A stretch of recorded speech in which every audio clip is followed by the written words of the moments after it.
Hoy nos corresponde la fe de David.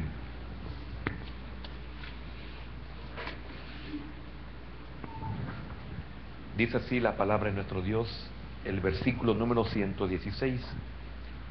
Susténtame conforme a tu palabra y viviré. No quede yo avergonzado de mi esperanza. Sosténme y seré salvo, y me regocijaré siempre en tus estatutos. Hollaste a todos los que se desvían de tus estatutos, porque su astucia es falsedad. Como escorias hiciste consumir a todos los impíos de la tierra. Por tanto, yo he amado tus testimonios. Padre, gracias por tu misericordia con nosotros en esta noche, una misericordia tan especial que has tenido con aquellos que te amamos y no podemos amarte como tú nos amas. Gracias, Señor, porque hasta en eso no nos podemos comparar a ti. Te pedimos, Padre, que nos bendigas también por medio de tu palabra, que es la que nos prepara para cada instante de la vida, que es la que nos sustenta todo el tiempo de nuestra caminata. Señor, bendice a nuestros hermanos que han pedido peticiones especiales fuera del país. Bendice a nuestras familias. Por favor, te lo suplicamos en el nombre de Jesús. Amén y amén. Pueden sentarse, por favor, hermanos. El punto de esta noche, la fe de David. La fe de David. El enfoque de la vida de David está claro, muy claro en sus palabras.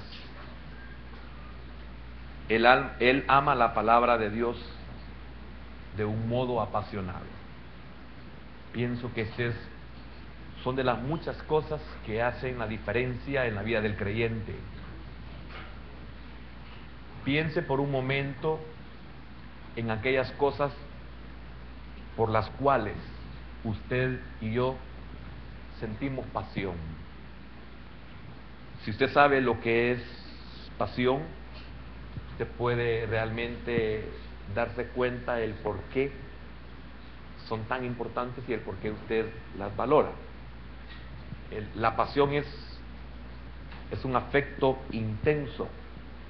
Fíjese bien, es un afecto intenso que domina sobre dos cosas básicamente: sobre la razón y la voluntad. ¿A qué se apasiona usted? ¿Qué es lo que a usted lo apasiona? En el caso de David, lo que lo apasiona a él es el Señor. Lo que lo apasiona a él es su palabra. Y por eso encontramos nosotros cosas increíbles que Dios dice de su siervo David. Era un hombre que tenía pasión por su Dios y tenía pasión por su palabra.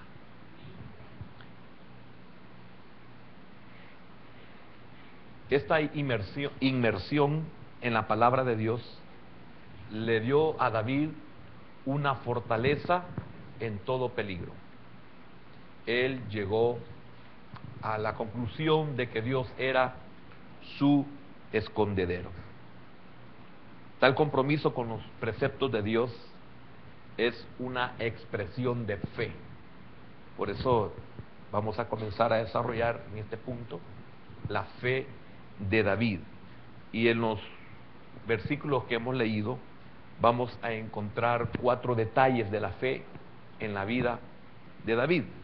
Sin embargo, ya que toqué la palabra escondedero, no quisiera iniciar ese punto sin antes decir algunos detalles muy importantes que siempre por razones de tiempo no los logramos enseñar, explicar. Pero también he entendido que no tenemos ningún problema en querer correr en la enseñanza que corresponde.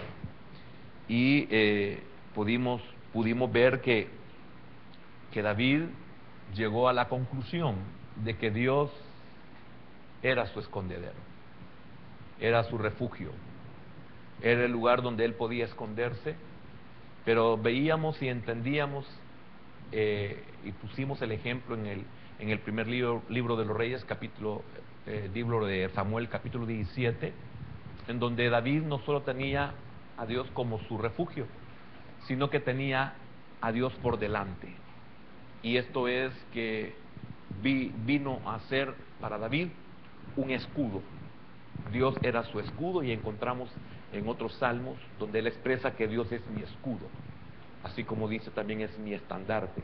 Entonces llegamos a este punto de la seguridad, y esto es bien importante y tiene que ver con nuestra vida, tiene que ver por qué nosotros tenemos confianza, por qué a nosotros no nos mueven las circunstancias difíciles y no nos mueven los peligros aún hasta de muerte, y por qué muchos en el Señor no tenemos esta confianza, no tenemos esta fe, no tenemos esta capacidad.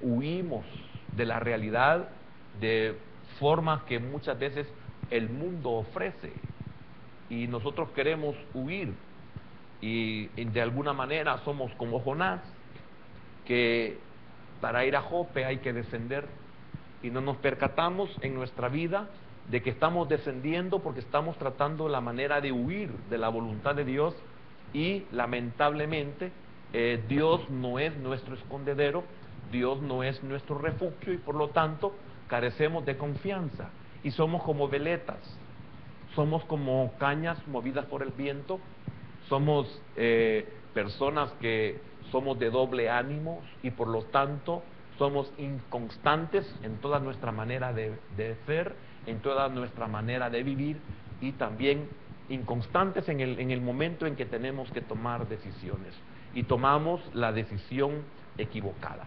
Y es por eso que muchos creyentes, como pusimos el ejemplo de mi niñez en la enseñanza anterior, nuestro seguro, nuestro escudo, nuestra fortaleza es como esa sábana que nos cubría cuando éramos niños, y que ahí nos sentíamos nosotros seguros. Entonces es triste y es lamentable. ¿Será por causa de conocimiento, por falta de conocimiento, perdón? Que la causa sea falta de conocimiento, en que nosotros no somos personas de fe, no somos personas firmes, no somos personas que podemos hacerle frente a la realidad, no somos personas que podemos cambiar la situación, podemos transformar la situación. No podemos. ¿Por qué? ¿Cuál es la causa? ¿Será falta de conocimiento o será falta de rema? Y el rema no es por recibir una enseñanza, sino por la entrega que uno tiene en la vida en el Señor, y que esa palabra se recibe. Al recibirse esa palabra es la que hace que todo lo demás sea transformado. Ese es el rema, ese es lo que se hace vida en nosotros, esa es una realidad. Pero notamos nosotros que la gran mayoría de los creyentes no tienen esta vida, no tienen fe. Porque estamos viendo aquí la fe de David. No tienen a Dios como escondedero, solo lo tienen en una forma intelectual, solamente lo tienen en una manera teórica, solamente lo manejan en un aspecto teológico, pero no es una verdad en ellos. Y es por eso de que en lo humano nosotros nos sentimos muchas veces desanimados, los que nos toca llevar el liderazgo del pueblo de Dios. Somos personas que somos afectadas por todo, somos personas comunes y corrientes, pero nos desanimamos cuando vemos que el pueblo, por más y más que se le enseñe, el pueblo no crece verdaderamente, no en conocimiento, sino no crece en esa madurez, no crece en esa seguridad, no crece en esa fe, no crece en esa entrega, no crece en la firmeza que debe de esperarse. Y es por eso que todo el tiempo, los que somos así, como lo he dicho, somos vulnerables a muchas circunstancias y a muchas situaciones, porque no hemos entregado nuestra vida a la muerte, que es el verdadero discipulado. No hemos seguido a Cristo hasta la muerte. Entonces, pienso que no hemos tomado verdaderamente nuestra cruz, porque si tomáramos verdaderamente nuestra cruz, estaríamos dispuestos a morir, pero no estamos dispuestos a morir. En las primeras de cambio salimos huyendo, en las primeras de cambio nos hacemos los sordos, nos hacemos los desentendidos, y es triste y es lamentable que aquellos en que han tomado una decisión de servir, de volverse un discípulo, no están ajenos a todo lo que he dicho. ¿Cómo estarán los que no sirven y cómo estarán los que no quieren tomar el compromiso de ser discípulos? ¿Cómo estarán? Si los que estamos en esto nos sentimos en circunstancias difíciles, ¿cómo estarán aquellos que no tienen compromiso, según ellos? Que no tienen compromiso, que no tienen una responsabilidad. Es triste y es doloroso cuando vemos que el pueblo se desenfrena, que el pueblo se dispersa. Pero ¿por qué se desenfrena y por qué se dispersa? Porque carece de profecía. Pero hay profecía. Y no estoy hablando de la profecía como don, como la que acabamos de recibir. Mi pueblo perece por falta de conocimiento. El pueblo perece por falta de profecía. El pueblo se desenfrena cuando falta la profecía. Pero si la tenemos, es como que el médico me diga a mí: mire, señor, usted tiene anemia, pero mire, pero yo desayuno, yo almuerzo, yo ceno y hasta me como un montón de cosas fuera de la hora. Pero usted tiene anemia. Sí, pero yo como, y como de todo, pero tiene anemia. Y si lo traemos a lo espiritual, quiero decirle algo: no somos los que enseñamos la palabra los que hacemos los exámenes, es usted con las situaciones y las circunstancias de su vida. Lo que usted vive, eso es el examen, eso le dice a usted si está bien o está mal. Es que yo voy al culto. Sí, pero yo, mira, hasta anoto los estudios. Y yo no falto a ninguno. Y yo estoy hasta con las mujeres, estoy con la oración, estoy con los de evangelismo.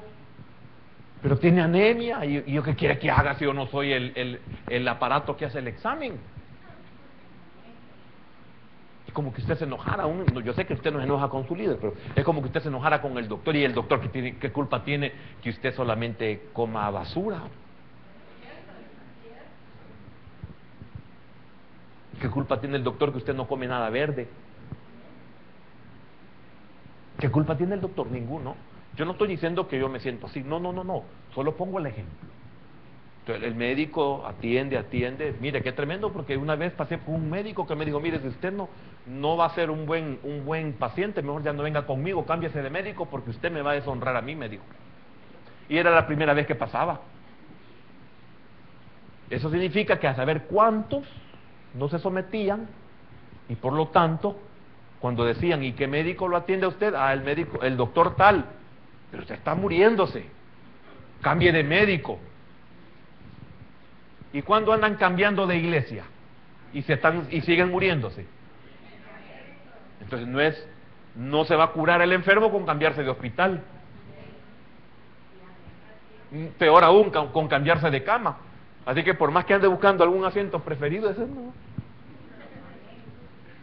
Cámbiese por el frío, por el calor, pero no sea porque aquí el hermano más verde de este lado, ¿sí? Entonces yo me vengo a los de la izquierda para aquí. ¿Me estoy dando a entender? Es usted y yo el responsable de todo eso. ¿Dónde está su seguridad? Estoy todavía con el punto anterior, que Él es mi escondedero. ¿Dónde está su seguridad? Ahora, fíjese bien, como le dijera, cuando entendemos esa verdad de lo que hemos estado hablando, de cómo poder llegar a ser un escondedero Dios para mí, de cómo poder tener esa fe, cuando entendemos esa verdad y se vuelve parte de nuestra vida, hablando del escondedero, hablando de la seguridad, porque David estuvo en muchas circunstancias de muerte. Podríamos decir también en muchas circunstancias difíciles. Usted puede estar viviendo una circunstancia difícil que no solamente estamos hablando de una muerte física, pero lo más importante y la verdadera es una muerte espiritual. Usted puede ser eliminado por ese descuido. Usted puede ser eliminado por ser anémico. Y la anemia se caracteriza en que usted es débil, que yo soy débil, en que mis defensas son muy bajas y no van a poder soportar ninguna infección, ningún virus, ninguna bacteria, y estoy expuesto a que me haga grandes daños o me mate. ¿Cuántos estamos así desde hace mucho tiempo? Y lo vamos a perder. Y óigame, no es en sí la iglesia la mala, no es en sí la enseñanza la mala, es que somos nosotros los responsables. Entonces, podemos relajarnos si tan solo nosotros, al entender esta verdad, la hacemos rema, la hacemos parte de nuestra vida, podemos relajarnos y disfrutar de la vida aún en medio de algo terrible. Pero ¿por qué lo terrible nos descoyunta a todos? Nos descuartiza a todos, nos divide en todo. Es increíble si tan solo nosotros pudiéramos ver con los ojos espirituales todo lo que se divide en nosotros, porque lamentablemente nosotros no tenemos una verdad que nos haga mantenernos relajados y seguros en medio de una situación tan difícil. ¿Y cuánto llevamos así toda la vida cristiana? ¿Y por qué no podemos ser como David? Hermano, desde el principio de la enseñanza de este salmo, hace 5 años, desde el principio establecimos quién era David. Y óigame, y cómo David se comportaba se ha comportado en cada una de las situaciones tan difíciles. ¿Qué es lo que hacía este hombre ser como era? Él tenía pasión por su Dios. Él tenía pasión por la palabra de Dios. Si usted tan solo leyera el Salmo 119, los 176 versículos, y anotara las veces que David habla de la palabra, el mandamiento, el precepto, el estatuto, etcétera, etcétera, todo lo que es la palabra, todo lo que es la ley. Pero anote cuántas veces todos los versículos casi terminan en que tiene que ver su palabra, tiene que ver sus testimonios, tiene que ver sus preceptos, tiene que ser su ley, etcétera, etcétera, etcétera. Él tenía pasión, por lo tanto, esa pasión que sentía por su Dios y sentía por su palabra, se mantenía preservado. ¿Nos preserva a nosotros? No. ¿Por qué? Porque Dios no es nuestra pasión. Porque la palabra de Él no es nuestra pasión. Hace un momento le dije lo que era la pasión. Domina hasta nuestra voluntad. ¡Qué tremendo! Imagínese la pasión, hermano. Yo amo al Señor. Lo amo de tal manera de que yo tengo que hacer esto, pero esa pasión que siento por Dios me hace abandonar esto por Él. ¿Por qué? Porque estoy apasionado por Dios. Se lo voy a decir una palabra más sencilla. Estoy enamorado del Señor. Y hay tanta cosa que tengo que hacer, pero ese amor por el Señor me hace renunciar en mi voluntad. Aunque sepa que estas cosas son para mi bien, quedan en segundo plano porque siento esa pasión. Entonces Él se convierte verdaderamente en mi escondedero. No en el sentido únicamente, claro, la figura es que vengo yo y me escondo en Dios. Pero no es tanto en que yo salgo corriendo y me meto debajo del Señor y le digo, Señor, guárdame, cúbreme, como lo hacía con mi madre o cuando lo hice alguna vez con mi padre, de que Él me protegiera de algún chucho o algo. No, en el sentido que aunque yo no me cubra con Él, Él me cubre sin que yo me dé cuenta. Ese es escondedero. Más que el hecho en que yo corra hacia Él. Él pelea por mí. Por eso le decía a usted en la enseñanza anterior, David expresa que Él no está solamente detrás de Dios, sino que Dios está delante de Él, y que para llegar a Él tienen que pasar primero por Dios, y eso es imposible. Eso es imposible. Pero, ¿para cuántos Dios es nuestro escondedero? Solo en el sentido de que cuando yo lo necesito, salgo corriendo para donde Él. Cuando yo lo necesito, le digo, Señor, por favor, sé propicio. Señor, por favor, no me pases de largo. Solo en ese sentido. Pero ¿cuántos en aquellos en los cuales estoy quedos? Así le dijo el Señor, estad quedos. Cuando le dijeron, mira esa multitud tan grande, estad quedos, estad quietos. No os preocupéis por esa multitud tan grande, porque no es vuestra la guerra, sino de Dios. Esa fue la respuesta del profeta. ¿Y por qué nosotros no podemos decir, bueno, ahí vienen contra mí, es problema de ellos?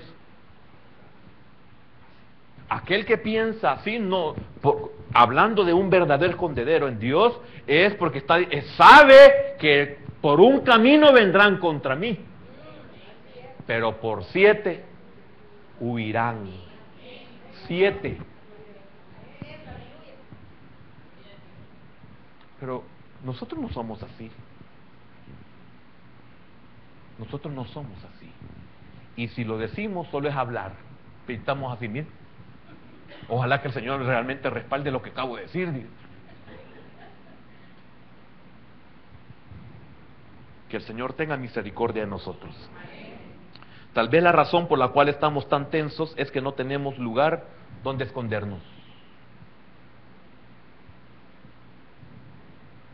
No sé si usted, yo sí lo he vivido, fuera y en el Señor algunas veces, y no me da pena decirlo, no me avergüenzo de decirlo. Soy humano, estoy consciente de esto. Usted no se ha encontrado en momentos en que usted quiere huir de una situación tan fea, tan vergonzosa, tan difícil, tan apremiante, tan desesperante, y usted no haya para dónde ir. Porque en ese momento usted no tenga una persona en la cual usted encuentre consuelo. Porque lo que usted necesita nadie se lo puede dar. Porque lo que usted necesita que le comprendan, nadie le puede comprender. ¿No se ha encontrado usted en esa situación de que usted a veces ha agarrado su carro y huye, sale pero ¿para dónde voy? ¿A dónde voy? Quisiera usted una carretera en esos momentos que fuera directo hasta Alaska, ida y vuelta, un mes, me tardo en ir y regresar, pero no lo hay. Entonces, ¿por qué no tenemos un escondedero? Voy a repetir, tal vez la razón por la cual estamos tan tensos es que no tenemos lugar donde escondernos. En el mismo aliento en que David dice que Dios es su escondedero, él afirma que Dios es su escudo. Piense esto, no solo podemos escondernos en Dios, también podemos escondernos detrás de Él.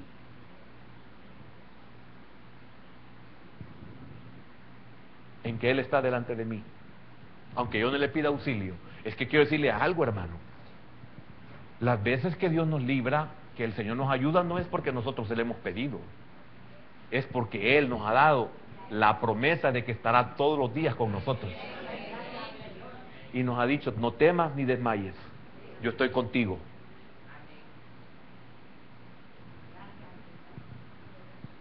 Algunas veces somos sorprendidos y ¿qué podemos hacer? Nada.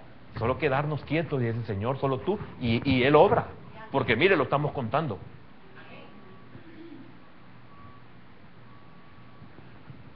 A veces pasamos situaciones tan duras para que entendamos que de verdad Dios nos cubre, nos protege. Siempre recuerdo situaciones duras en las cuales no he entendido lo que ha pasado, ni creo que este tipo de gente mienta. La vez que fuimos ametrallados, allá por el 95, fuera del país, fuimos ametrallados, varios hermanos, y los que nos ametrallaron cuando nos alcanzaron, porque yo me detuve, tuve que detenerme, dije yo me voy a matar si no me detengo, y tal vez Dios nos quiere guardar de esta gente. Nos alcanzaron y preguntaron, ¿quiénes están heridos? Y gracias al Señor, ninguno de los que estábamos en el vehículo estábamos heridos, ninguno. Y ellos comenzaron a ver quién estaba herido, y ya cuando nosotros ya fuimos liberados por el Señor, yo no lo podía creer y comencé a verificar en todo el carro, a ver si había algún impacto de bala, y no había ningún impacto de bala. Y pude experimentar en ese lugar, a medianoche, el silbo apacible cuando Dios se mueve en medio de su pueblo. Y dije, Señor, gracias. No lo merezco. Solo pude decir, Dios mío, ayúdanos. Hasta ahí no más. Pero quiero decirle algo. El Señor es escudo delante de usted. Siempre. Ahora, ¿usted puede confiar en eso? ¿Puede creer eso? ¿O tiene esas batallas en la mente? ¿O tiene esas luchas en la mente? Si Dios es nuestro escudo, el que quiera llegar a nosotros tendrá que vencer primero a Dios, y eso no puede ser. Dios le enseñó esta verdad a Abraham. Esto es bien importante. Usted sabe que Abraham acababa de rescatar a su sobrino Lot de una confederación de reyes que habían capturado a Sodoma y Gomorra y habían tomado prisionero. Usted sabe que en Sodoma estaba Lot, ¿verdad? Él había llegado ahí. Y mire qué tremendo que Dios, por Abraham, hizo eso. Permitió que con un poco de hombres, 300, contra una confederación de reyes, los derrotara y recuperara a su sobrino, que era Lot. Pero a su regreso en la batalla, en la cual liberó a Lot, Abraham se encontró con un sacerdote, con Melquisedec, a quien le entregó diezmos y adoró al Dios Altísimo, dice así el libro del Génesis. Entonces viene el rey de Sodoma, ofreció a Abraham el botín de la batalla, pero Abraham reconoció, fíjense bien, Abraham reconoció que todo lo que él necesitaba era Dios. Mire qué tremendo. Oiga, lo importante de esto y lo trascendental de esto, nosotros si no tenemos ese conocimiento y no tenemos esa verdad en nosotros, no nos podemos percatar de los alcances que tiene que el rey de Sodoma quiera a mí bendecirme. Muchos no tenemos. ¿Por qué? Porque nuestro escondedero no es Dios. Como nuestro escondedero no es Dios, entonces nos exponemos a poder recibir algo que después vamos a tener que devolverlo y pagarlo con creces. Entonces, mira qué tremendo, como Dios sabía que Dios era su escondedero, como Abraham sabía que Dios era su proveedor, entonces él sabía que él no necesitaba nada de este mundo. Peor del rey de Sodoma, o del rey de Gomorra, o el rey de Bela, o de Seboín, o Seboín, o Alma, 5 ciudades que fueron destruidas después. No solo fue Sodoma y Gomorra. Entonces cuando Dios es mi escondedero, cuando Dios es mi protector, cuando Dios es mi escudo, delante y detrás de mí, porque también guarda mis espaldas, entonces, si yo tengo esa verdad, amo tu palabra, al amar tu palabra he encontrado que tú eres suficiente para mí. Porque esa era la situación de David. Dios era suficiente para él. Abraham también llegó a esta conclusión. Él es suficiente para mí. No quiero que jamás digan que ustedes, Sodoma, me han enriquecido. Si alguien llega a saber que yo soy rico, es porque Dios me ha enriquecido. Y eso significa que el diablo no tiene ningún derecho sobre mí. Pero esto que cuesta entenderlo. Por lo tanto, como no es así, ¿por qué estoy diciendo todo esto, hermano? O hermano, ¿por qué habla así de esa manera? Porque ¿qué tiene que ver Abraham con lo que está diciendo? Porque si no es así, entonces nosotros recibimos todo lo que el mundo nos quiere dar y entonces Él tiene derechos sobre nosotros. A eso lo quiero llevar. A que el mundo, el príncipe de este siglo, quiere tener derechos sobre nosotros. ¿Por qué acepto? Porque Dios no es suficiente para mí. ¿Por qué te vendes? Porque Dios no es suficiente para mí. ¿Por qué recibes? Porque Dios no es suficiente para mí. ¿Por qué aceptas? Porque Dios no es suficiente para mí. Lo estoy haciendo como que me preguntan y estoy contestando. Pero cuando digo no, Él es mi escudo. Y vamos a llegar a la palabra importante en el 116, de su significado, en la cual David tenía esa fe en el Señor. Amén. Con esta misma confianza, mire el versículo 115.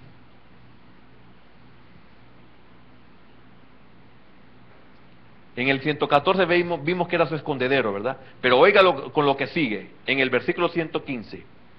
Apartaos de mí, malignos, pues yo guardaré los mandamientos ¿de quién? El mandamiento de Dios no me permite, Sodoma, que te agarre. La palabra de Dios no me permite, Gomorra, que yo acepte algún presente.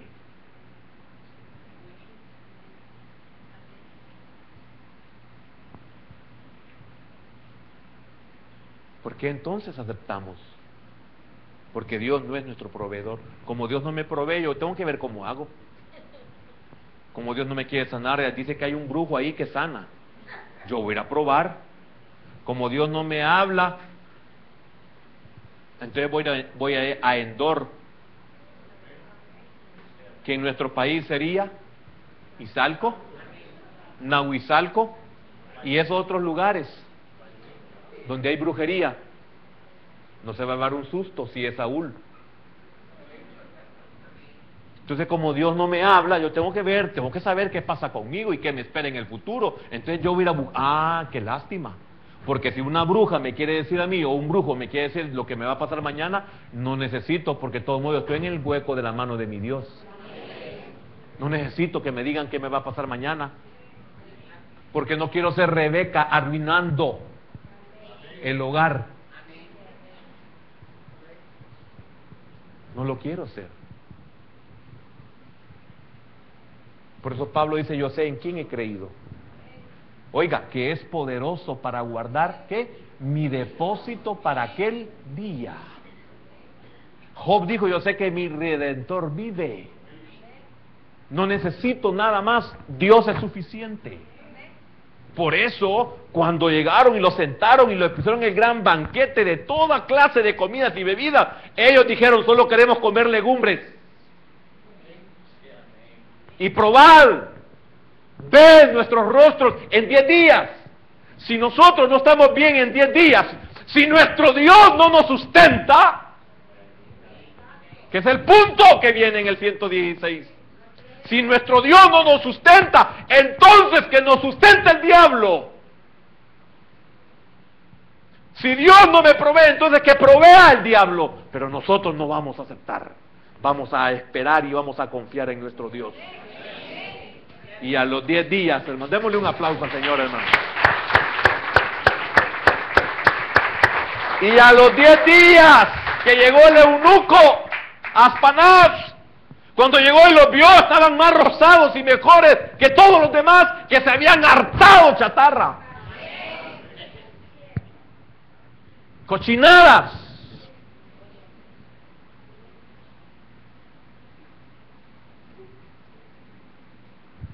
¿Quién es nuestro escudo? ¿Quién es nuestro escondedero? ¿En qué se refugió Daniel, Ananías, Misael y Azarías, que le cambiaron sus nombres por Belsasar, Mesac? ¿Qué? Sadrach, Mesac y Abednego. Y como siempre le he dicho, les pueden cambiar el nombre, pero no el corazón. Nos pueden decir locos, pero nosotros no nos cambian el corazón. Nos pueden decir fanáticos, pero nosotros no cambiamos nuestro corazón. Nosotros sabemos en quién hemos creído.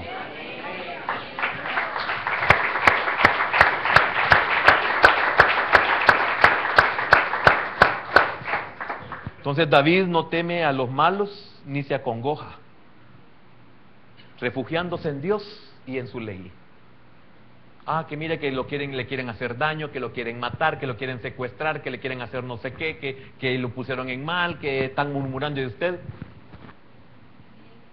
No me importan los malignos, Dios se encarga de cuidarme. Eso fue lo que da, por eso qué lindo es. Pero óigame, si David no hubiese estado apasionado por Dios, por más que él dijera yo confío en Dios, se lo comen. ¿Qué es lo que pasa con muchos cristianos? Con muchos de nosotros. No, si yo soy cristiano. No, si mire, yo hago eso y lo otro. Yo me entrego al Señor, pero es mentira. Entonces todo lo que viene nos hace estragos. ¿Pero por qué? Porque no somos nada. En el sentido de que solo tenemos a Cristo de verdad, quizás lo único. Y espero que así sea, hermano, porque no le espero una condenación terrible. Aunque en esta vida tenga miserias, pero por lo menos la eternidad la va a pasar bien. Pero Dios no quiere solo eso, porque tiene más para usted. El paquete de la salvación trae muchísimas cosas más.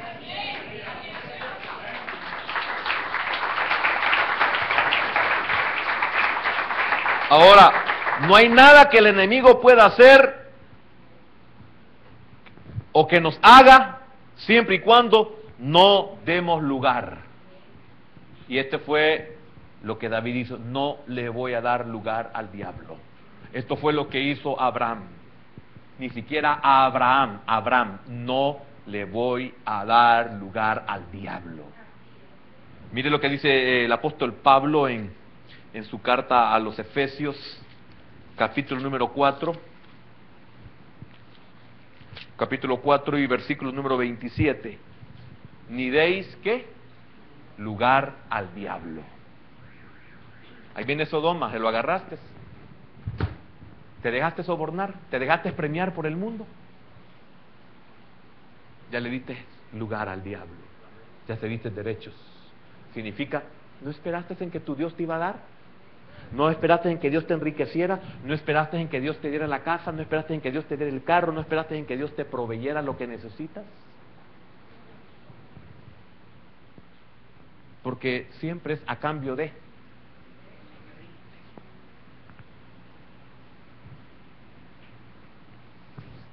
Y esto es bien importante: no deis lugar al diablo. Lo que voy a decir sobre eso: ni deis lugar al diablo. Mire qué terrible esto.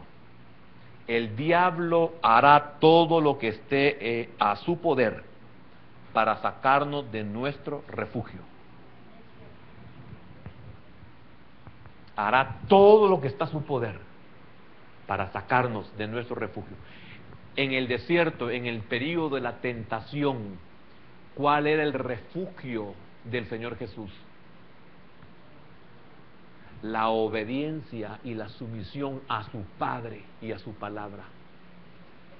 Y el diablo le dijo: mira, tienes hambre, haz que estas piedras, si tú puedes convertirlas. Claro que podía el Señor.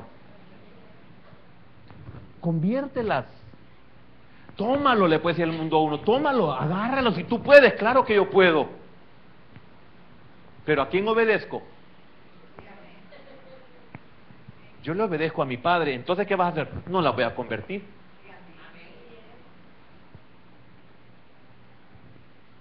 ¿O acaso el Señor dudaba de que tenía ángeles que lo pudieran cuidar y proteger?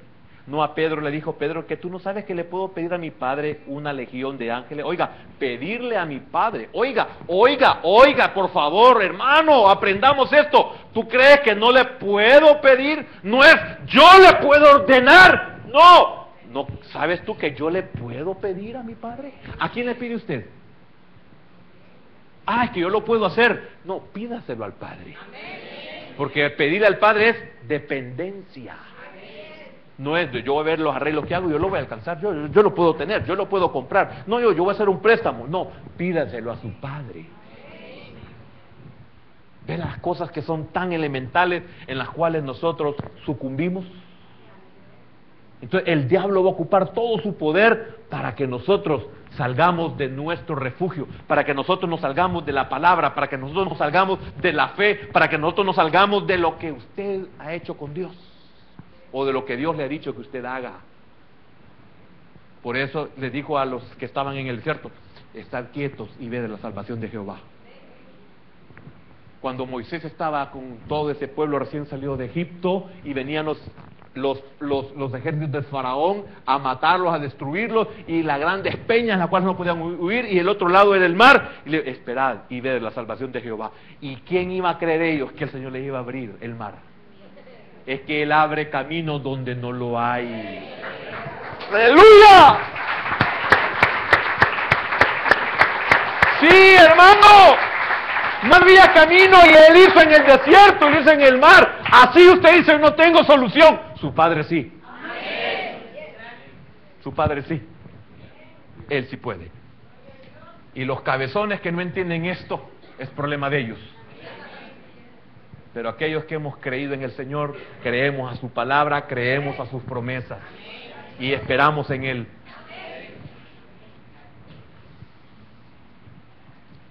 Usted puede entender de modo intelectual que Dios es su escondedero, pero cuando desobedece la palabra, usted y yo hemos quedado desprotegidos. Eso es lo que el diablo quería con el Señor. Eso es lo que quería el diablo con Abraham, cuando el rey de Sodoma le quiso dar lo del botín. Y fue tan justo Abraham que le dijo: no, solo dale a los hombres lo que gastaron, y eso es suficiente. Y tú: no, yo tengo un Dios que me paga bien. Yo quiero decirle algo, discúlpeme, alguna vez a alguno de ustedes yo le he pedido 5, y yo he estado en unas necesidades, usted ni se imagina. Y el diablo: pídele, si todo el mundo pide a su pueblo, hagan una recolecta, hay un montón de ellos, hermano, tiene pisto, que suelte allí, que ve. Y yo digo: no, Señor, jamás voy a avergonzar a mi Padre. No lo voy a avergonzar, nunca. Llevo 25, solo en este ministerio 23 años. Usted, no, hermano Mauricio, es de los primeros, no sé quiénes más, algunos de ustedes todavía. Yo nunca he andado haciendo una recolecta, jamás. Mire, tengo un Dios que de verdad no lo deja uno avergonzado. Leímos la cita bíblica, ¿verdad? Que no hemos llegado a esa explicación. Ahí lo encontramos en el versículo número en el 116. No hemos podido llegar a esta palabra. Qué linda esta palabra, hermano.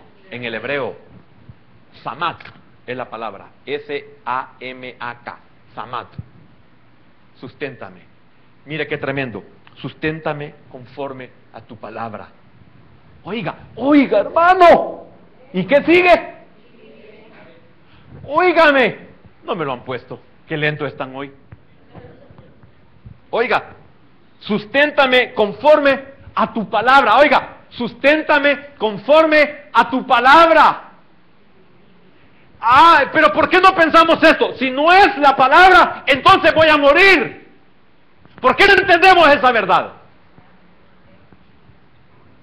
Si Abraham le recibe al de Sodoma muere. Y para terminar, Jueces, yo sé que el tiempo se fue, hermano, disculpe, pero Jueces,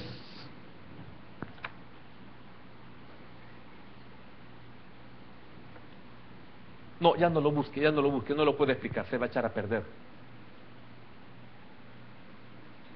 Ya no lo busque, ya no tengo tiempo, porque vale la pena que lo veamos despacio.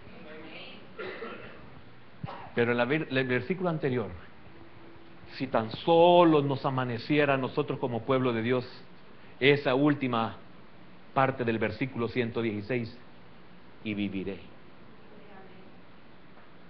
Si tú me das tu palabra, yo voy a vivir. Si tan solo esa palabra esta noche se nos hiciera rema, qué bienaventurados fuéramos. Amén. Vamos a orar.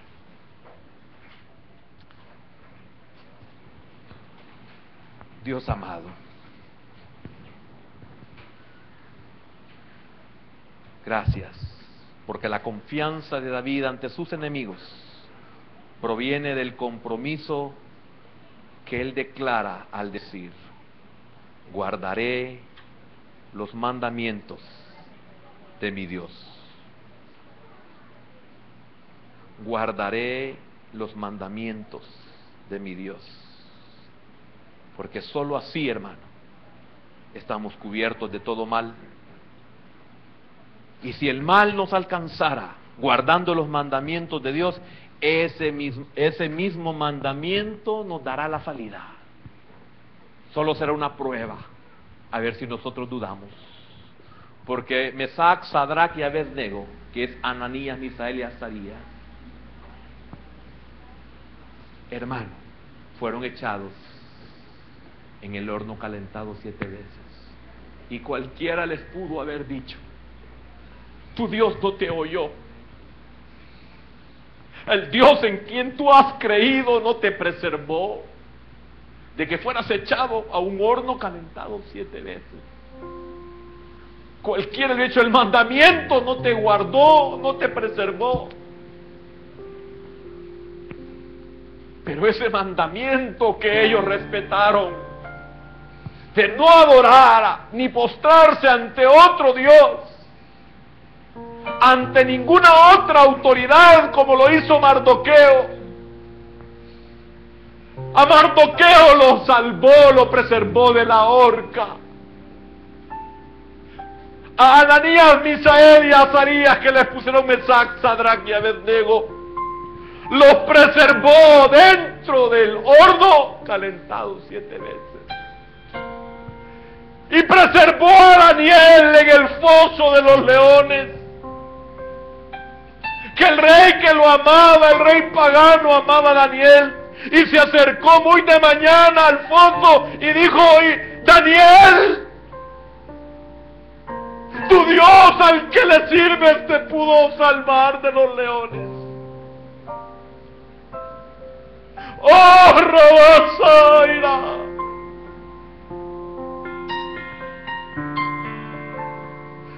El Dios en quien confiaste, le estaba diciendo, el Dios en que tú te refugiaste, te pudo librar de los leones. Y usted sabe la respuesta.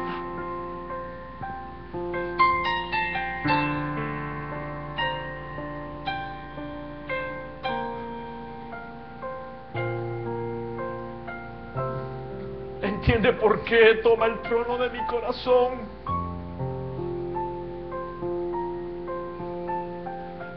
Porque si Él es el rey de mi corazón, ya no le debo de temer a nada ni a nadie, porque Él gobierna. Él es mi escondedero, entonces, y significa que Él también me sustentará con su palabra y viviré.